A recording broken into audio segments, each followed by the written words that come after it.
Welcome to Just Break Up, the podcast about love, heartbreak, and all the relationship advice you don't want to hear. My name is Sierra DeMulder. And I'm Sam Blackwell, and today we're going to answer a letter from somebody who is wondering how to start dating again. But before we begin, we just want to give you our Surgeon General's warning, which is that Sierra and I are not licensed mental health practitioners.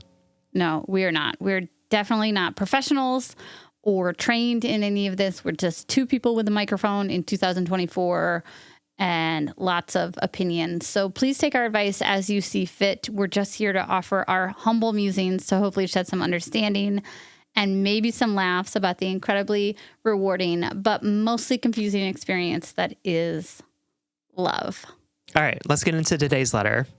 Our letter today comes from Chronically Single, whose pronouns are she, her, who is writing from the void. Hi, Sam and Sierra.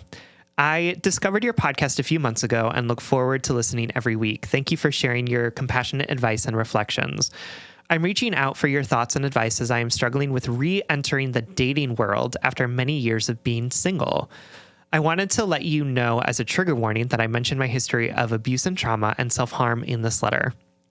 I am a woman in my mid-30s. I had an active dating life in my 20s and met and dated a lot of people through mutual friends, work, and dating apps.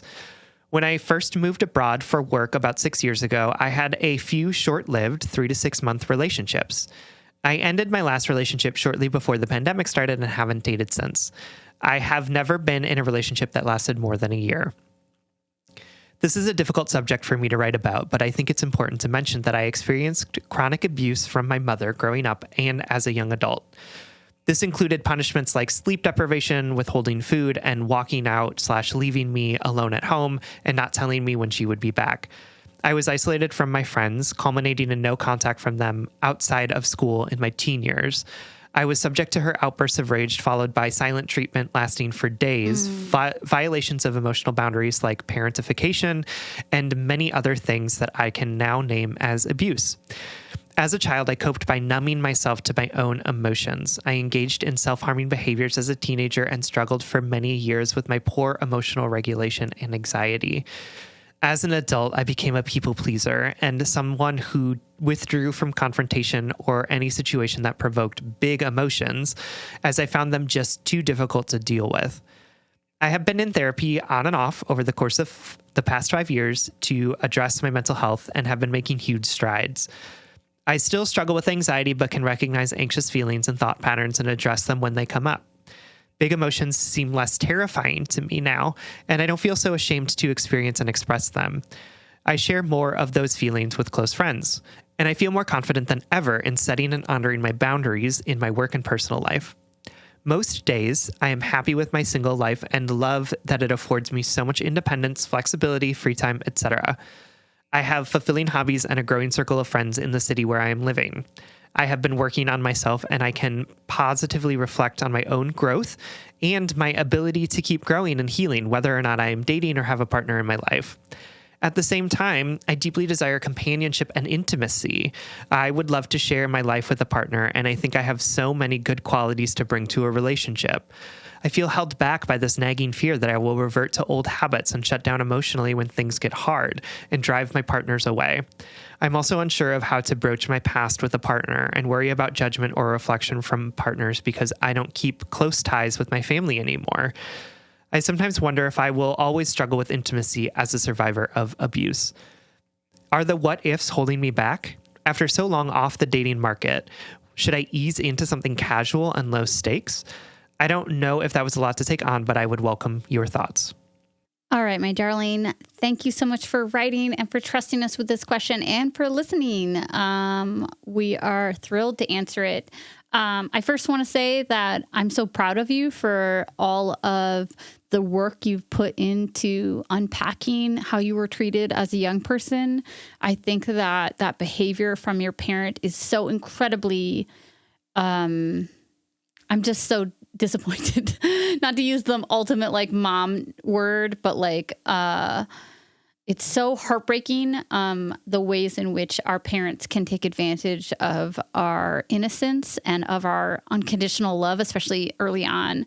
And I'm so proud of you for being able to name all of that behavior and how unacceptable it is. And I also want to point out that in of itself makes me so interested in you. It makes me drawn to you as somebody who can, let me just put it this way. You know, if I was in the dating world right now, I would not be seeking out someone who had a perfect childhood. I would not be seeking out someone who had a tender, blessed, and comfortable life, right? Because I know, most importantly, I know how unrealistic of an expectation that is.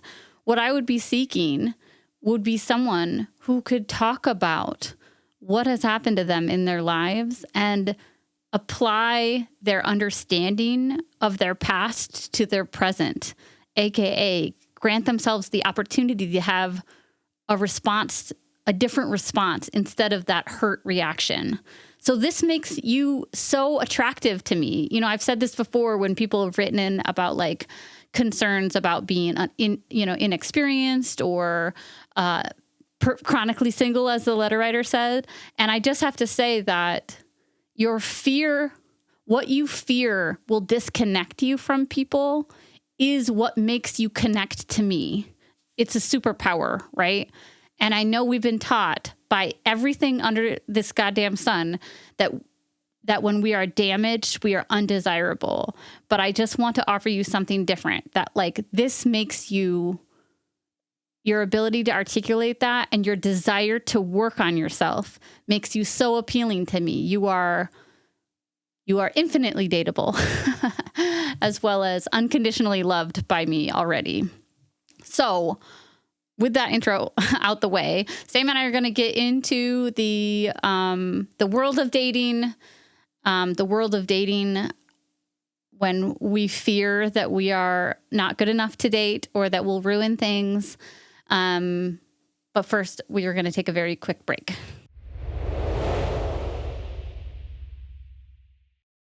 All right, everyone, welcome back. Chronically Single, thank you so much for writing to us. Yeah, I think that Sierra is absolutely right to say that, you know, I think one of the things that helps make us good partners to other people is this ability to reflect on our own patterns, our own desires, our own boundaries and preferences, and be able to understand those deeply enough that we can understand where we can articulate them and where they're like important to us, and also that they're ours, right? That we need to be flexible around them, that we can't expect everyone to, you know, cater to our every need / that we do have some needs that need to be met, right? Like I think that people who have done the type of self-awareness work that you have been doing are able to sort of navigate that important balance between, you know, making sure that we are asking for what we need while also recognizing that we have the ability to flex and adapt towards other people and help meet their needs as well.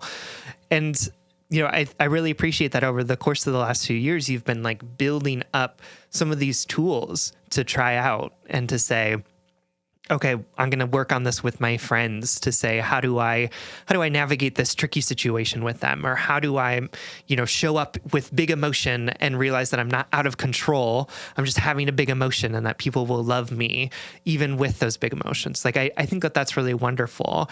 And I think that doing that work is equipping you to be able to handle that in a romantic relationship as well, right? Like those same tools that you've been using, that you've been developing are going to work in that same situation. And also romantic situations are different, right? Romantic relationships are inherently different than friendships, are inherently different than familial relationships, just because there's like a different set of parameters. And so what I think you're going to find as you put yourself out there, as you begin to engage in relationship with folks, is that sometimes those tools will work really well and sometimes they won't work as well. And that is okay. You know, like I want to just create the space for the idea of like being ready to date doesn't mean that we have every single tool we'll ever need and that we're perfectly healed, yes. You know, right? of course, you're going to learn stuff from being in relationship with people where you're going to try something out and it's going to work so well. It's going to unlock an entirely different level of intimacy with the person, right? And you're going to have places where you're going to use a tool that you've developed in therapy and it's going to not work, right? It's going to not unlock something. It's going to come up against a wall. It's going to trigger something.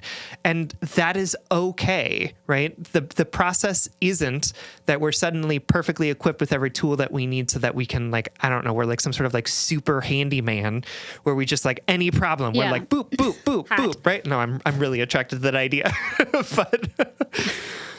But instead, it's about going into relationship with people with the knowledge that sometimes we're going to backslide, right? Sometimes we're going to be really present and in the moment, and it's going to feel so really good. Sometimes it's going to feel like a little crunchy and we don't quite know why and we're not sure what to do about it, right? Like all of those things are going to happen, but we're committing to this process of noticing what's coming up for us, noticing the patterns that we're telling ourselves are happening, noticing what we're trying, what we're not trying, and seeing if we want to try something different. Like those are the actual skills. They don't make everything perfect and rosy and like we're suddenly never going to get into conflict with a partner or we're never going to backslide a little bit. But reminding ourselves that we always have those things to come back to is really the work, right? Like that's the therapeutic, the mindfulness practices to come back to the idea of, yes, let's return to the things that we know to be true. Doesn't mean that we go someplace else because we will always, like, we'll go to that place where it's like, this person hates me because like of my mother, right? Like, yeah, absolutely. That's the place your brain wants to go. But you are now practiced in the invitation back into something different. And that's the key. Sam. Yes. I think that's so beautifully said. And adding to that, like, not only are you not required to be perfectly healed before you seek out connection from someone else, but I also want to add that like dating is essentially and unfortunately and weirdly, like, I don't want to call it like a numbers game, but it is a lot about luck and timing and like where you are and who you meet then. And it's not some sort of like cosmic gift. Yeah. Okay. That's real. It's not like you have to be fully healed and then for somebody to come into your life fully healed and then you meet each other. You know, I am stumbling on my words because like it's a gift. Of course it's a gift. All human connection is a gift. And also you're not being cosmically denied when you don't meet anyone or don't connect with someone, or when maybe your triggers come out or whatever. It's just about meeting people and finding people and practicing your humanity with other people and practicing connection. You don't have to walk through that threshold and be like, okay, I'm fully ready to date because I've got all my shit in order. You know what I mean? I think it's noble. I think it's noble to be like, wow, I feel really unhealed right now or whatever. But like I said in the intro, you know, imagine a world in which you met somebody who had a similar but different lived experience than you from childhood. Like, what if you met somebody who had an equally shitty, egotistical, narcissistic parent, right? And think of the ways you could connect. Think of the bridges to intimacy and vulnerability. If that person was working on their shit and you're working on your shit, like that is true connection to me right there. So I would say broaden your perspective on your quote unquote baggage and recognize not only does everybody have baggage, but baggage is how we connect to one another. Yeah, absolutely. Because all of us have it. And like that is, we're all carrying it around all the time. And, you know, I think this question of like, should I ease into something casual? Should I keep it low stakes? I'm not necessarily opposed to that.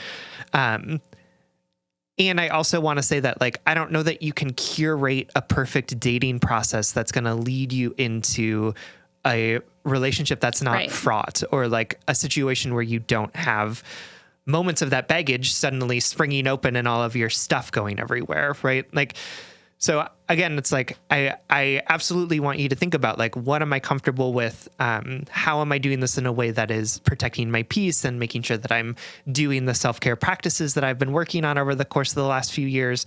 And I also want to, like, I just don't want you to get too focused on a process that's going to lead to an outcome that's never going to happen, which is that, like, I'm never going to get hurt, or I'm never going to show my ugly side to people, or I'm never going to, like, be seen as quote unquote the monster that I am, or whatever it is. And I instead want you to say, like, what does it look like for you to take this dating stuff one day at a time? What does it look like for you to sort of continue to check in with yourself and say, does this feel right? Does this feel good? Or is there something else that I should be doing? And again, it sounds like you are going to be pretty practiced at that as somebody who has been doing some of this therapeutic work for yourself. But it's not necessarily about the right process to get the perfect end result. It's more about the day by day checking in, flexing and adapting based on what's happening around you, how you're feeling about it. That's going to lead to, I don't know if you're going to, like, I can't guarantee a perfect outcome, whatever that might be, but that is at least going to put dating in its proper place in the perspective of your life, right? It's going to put it in a place of, what is it feeling like for me today, in the short term, in the near term, in the long term, while also not just being like, okay, I need to find a person in order to be happy and complete, right? Or like, I need to follow this set of steps in order to achieve the final goal, which is like fully actualized in a relationship human, right? Like, the goal is to live. The goal is to, like, make it to tomorrow. And if that is the thing that you need to do, if dating is a part of that, today, tomorrow, and the day after, that's great. But if it doesn't have to be, right? Like, you don't have to find love and relationship in order to be a fully actualized human being, if that makes sense. Yes, definitely. I want to add, like, one piece of small, tangible advice that maybe you can apply, like practicing taking the pressure off of yourself, just sort of, and adding some levity to how you're going to put yourself out there in the new year. You know, you can think about dating as a hobby. You can think about dating as this sort of casual, no pressure sort of place that you're choosing to spend your time in the new year. You know, you're like, oh, what are your hobbies? Oh, I enjoy baking, and I'm dating this season of my life. I love that. You know, and you can think of it in terms of, like, these are just social interactions, and I'm going to follow the ones that feel good. I'm going to follow the ones that I'm drawn to. You know, even meeting up with people, tell yourself, like, okay, this is just an hour of my life. It's a hobby. I'm going to see how this feels. I'm going to see where this goes. I'm going to learn from this one and adapt my next one accordingly. You know, I think that not only does society put a lot of pressure on romantic connections, and we shame singleness in such a weird, fucked up way, we also put so much internalized pressure on ourselves to be doing dating, quote, right. And then if it's not working, we're doing it wrong. And then it becomes this bigger thing in the room than it actually could be. You know, it can just be your 2020 resolution. Oh, I'm going to take up dating, you know, just like somebody would take up cross-country skiing, you know. The last thing I want to say before we send you off is just expanding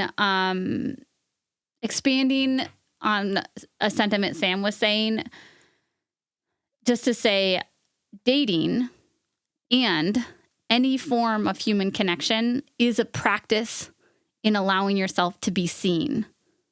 And you can practice allowing yourself to be seen, you know, partially or fully in all. There's like a spectrum, right? I think about, like, in the beginning of dating, I, like, put on nice makeup and, like, make sure my outfit looks good. Love that. And that's a practice of me being seen in a very particular way. And then as the intimacy grows, as the connection grows, or as I choose to accept and love myself more fully, the amount that I allow people to see me grows. You know, even in my marriage, even on this podcast, you all see more and more of me. You see me, unshowered in the video. You see me when I feel inarticulate and when I feel triggered and when I feel at a loss for words, That's just like a microcosm of allowing that connection being a practice of being seen. And you did it here, letter writer. You reached out to us. This might be anonymous, but you allowed us to see you. And we like what we see. With all of the baggage, with all of the history included, we like what we see. And so, if part of your 2024 resolution is to date as a hobby, then the other part of it is to practice sitting in the potential discomfort and eventual, euphoria of allowing yourself to be fully seen by other people. I love that. I love that so much. All right, chronically single.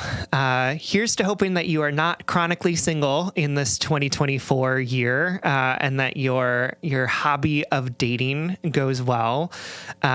We really appreciate all of the time and care and intention that you have poured into yourself over the course of the last few years. And Sierra and I know that care that you've taken of yourself is going to move outwards into care and kindness for other people in your family, including your friends and any potential partners that you may get to know this year. But thank you so much for writing. We love you. We love you so much. All right, everyone. It's the last episode of the week. And on Fridays, we give you our blind date, which is when we try and send you home with something that we think you are really going to like. This week, we want to set you up with... All right, y'all. It's a documentary on a cult that you can watch on HBO. It's called Love Has Won, The Cult of Mother God. Mm-hmm. And I have found it difficult to watch like cult documentaries lately. I've even kind of like tapped out of true crime. Because I just don't want to be depressed all the time. Legit. But I will say this was a very unique sort of cult. It was a spiritual group, and it was just it's bizarre and also familiar, and that's all I'll say. Like if you're interested in anything I've said already, you should go watch that. But my biggest pitch, honestly, the big reason why I enjoyed this documentary, other than some personal connections I have to it, is the fact that the person who made the documentary made a really great executive choice of exclusively interviewing people involved in this scenario, whether it's like family members of the cult participants or the remaining members themselves. There was no like interview with like the cult with like a cult expert specialist, mm-hmm. There was like barely interviews of people on the outskirts of this group, and it gave it created a really powerful narrative throughout the whole. It's a 3-part documentary.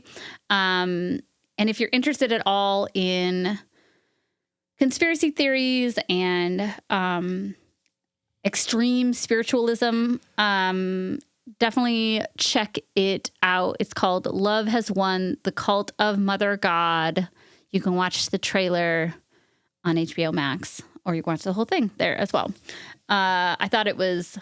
Honestly, I was turned on to it by watching Jonathan Van Ness's Instagram story in which they were just like, they like made a shocked face and were totally silent, being like, this is my reaction to it. I sent it to Sam in a screen recording, so now I'm because I love them. I have lots of thoughts about it. Maybe you guys can come chat with me about it on our next office hours. Check it out. Love Has Won. All right, everyone. Thank you so much for listening. If you are interested in more content from us, or if you would like access to our monthly office hours, which is when Sierra and I hop on Zoom with our patrons and just talk about cults and also answer people's questions, you can do that live. You can do that on Patreon. If you support us for as little as $5 a month, you'll get an additional bonus weekly episode as well as access to that office hours. We're trying to get 100 patrons this month, January 2024. So please, if you've been thinking about it, now is the time to do it. That's patreon.com/justbreakuppod. You can slide into our DMs, send us your favorite relationship memes, but most importantly, you could submit your questions about all matters of the heart at justbreakuppod.com, which is also where you can find our merchandise. Please remember to like, follow, subscribe, give us a 5-star rating and review. This literally keeps our mics on and helps us reach more brokenhearted souls who need two random strangers giving them relationship advice. Just Break Up is a production of Duvid Media, original music, recording, editing, producing, all magical things by our good friend Spencer Worth Davis. Make sure to check out his podcast and music. And remember, it's 2024. You deserve to be loved and seen and held for everything that you are. All the bad things that happened and all the good things. All the mistakes and all the successes. We all have baggage. This doesn't make us different or undesirable. This is the bridge to our connection. And if all else fails, just break up.